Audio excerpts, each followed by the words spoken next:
The night my parents told me it was too risky after I asked for $70,000 to start.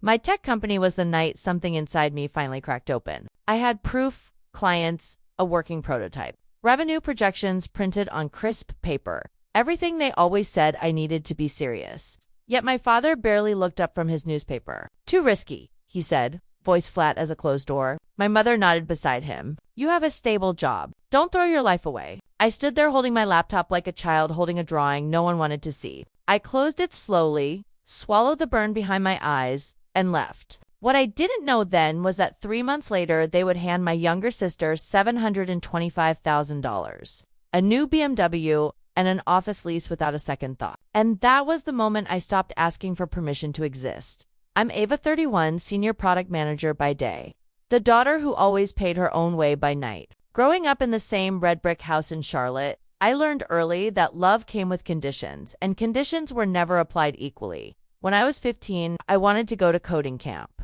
$500. I printed the brochure, highlighted the guest speakers, left it on the kitchen counter with a sticky note that said, "This could change everything." Mom sighed. "There's no need to waste money, sweetheart. You can learn online for free." 2 weeks later, my sister Harper wanted to go to an acting intensive in Los Angeles. $12,000 plus flights and spending money. They booked it that same afternoon and threw a farewell dinner with balloons. I ate my free online course in my bedroom while the house smelled like garlic bread and celebration. At 16, I asked for a used Honda so I wouldn't have to take 2 buses in January frost. Dad said, "You're responsible enough to manage without one." Harper turned 16 6 months later. A white Jeep appeared in the driveway with a red bow the size of a satellite dish. I stood on the porch clapping with everyone else while ice formed on the inside of my ribs. I won the state science fair when I was 17. Walked in clutching the certificate, heart hammering with pride. The living room was already full of relatives cooing over Harper's new head. Mom glanced at my award, smiled thinly, said, "That's nice, honey," and turned back to Harper's portfolio. My certificate spent the night under a stack of magazines. I stopped bringing things home after that. College was the same pattern on a bigger budget. I worked 2 jobs, took the maximum course load, graduated summa cum laude with $43,000 in debt. My parents sent a $25 gift card. Harper dropped out after 1 semester of finding herself, moved back home, and they paid cash for a condo so she'd have her own space to create. I paid the debt off in 4 years, never asked for help, never missed a payment. When I finally moved into my own apartment, Mom said, "See, you never needed us." The sentence landed like praise and punishment at the same time. By 31, I had saved almost $90,000. Not a fortune, but every dollar was mine. Overtime shifts, skipped vacations, grocery lists planned down to the cent. I found a gap in the supply chain software market, built a prototype in my bedroom at 2 a.m., signed 8 letters of intent from companies that wanted the full product yesterday. All I needed was $70,000 to hire 2 developers and cover servers for 6 months. I flew home, rehearsed my pitch in the mirror until I stopped shaking, laid everything out on the dining table like evidence in a trial. I thought I had already won. My father folded his newspaper once. "It's too risky," my mother added. "You already have a good job." They never asked to see the contracts, never opened the laptop. Just know, I flew back to Seattle with the taste of metal in my mouth. I told myself it was fine. I would figure it out alone. I always did.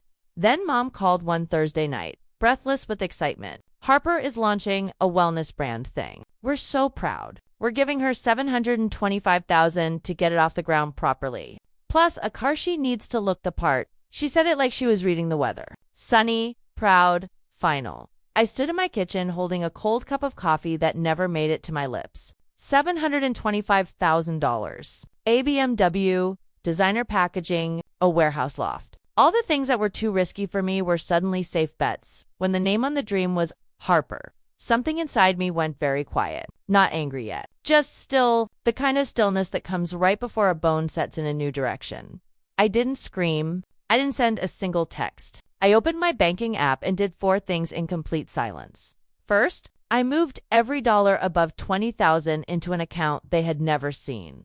Second, I set up fraud alerts so loud the bank would call the FBI if anyone tried to add a signer. Third, I scheduled an appointment with the best business attorney in Seattle. Fourth, I booked a one-way ticket to Charlotte for the following weekend. Not to beg, not to fight, just to watch. I landed on a Friday, rented a car they didn't know, checked into a hotel under my middle name, and waited. Harper's launch party was Saturday night. Mom sent me the invite by accident, then immediately followed up with family only. Sorry. I smiled at my phone, put on the black dress I bought the day they said no, and drove to the venue anyway. The warehouse was draped in fairy lights and eucalyptus. Harper floated around in white silk while influencers took photos of the BMW parked inside like modern art. My parents stood beside her beaming, champagne flutes catching the light. Dad was telling someone, "We believe in investing in our children's dreams." Mom was nodding, eyes shining with the pride I had waited 31 years to see aimed at me. I stood near the dessert table long enough for Mom to spot me. Her smile froze. Dad turned, face tightening. Harper looked confused, then annoyed. I didn't move toward them. I simply raised my glass in a small toast and walked out. Monday morning, the bank called my parents. Multiple large transfers required verification. Signers needed to appear in person, with ID, and proof the money was legitimately theirs to give. They appeared at the branch together, confident, chatting with the manager like old friends. Then the fraud team walked in with a folder. Questions were asked, answers didn't match. The money, every dollar of the $725,000 was frozen, pending investigation. I was on the other side of the country when Mom's first voicemail came. Then Dad's, then Harper's, voice cracking, calling me selfish, dramatic, evil. I listened to exactly 4 seconds of each and deleted the rest. 2 weeks later, the news hit the Charlotte Observer business section.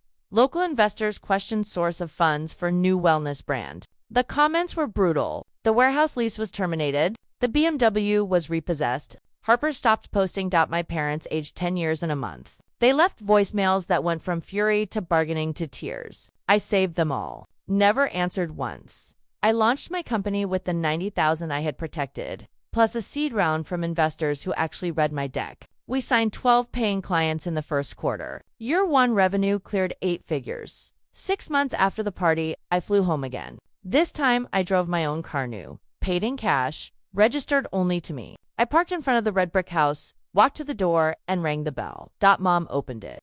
She looked small. Dad stood behind her, eyes red. Harper was on the couch, no makeup, no filters, staring at nothing. I didn't step inside. I just came to return this, I said quietly, and placed a spare key to the life they tried to take on the entry table. The same key they had copied without asking when they thought I would never notice.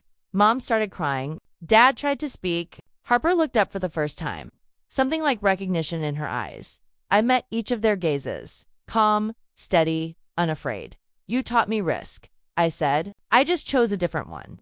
I walked back to my car, slid behind the wheel, and drove away without looking back. That was 2 years ago. My company is valued at $42 million now. I still work long hours, but they're mine. I still save, but no one can touch it. I still love my family from a distance that keeps me safe. Some nights I sit on my balcony in Seattle. City lights spread out like code I finally learned to read. The scar is still there where they taught me I didn't matter. But scars are just proof the wound closed. If you've ever been told your dreams were too risky while someone else was handed everything, I see you. Tell me where you're watching from. Drop your city, your story, your quiet victory in the comments. We're building something here that no one can take away. Stay for the next one. You're not alone.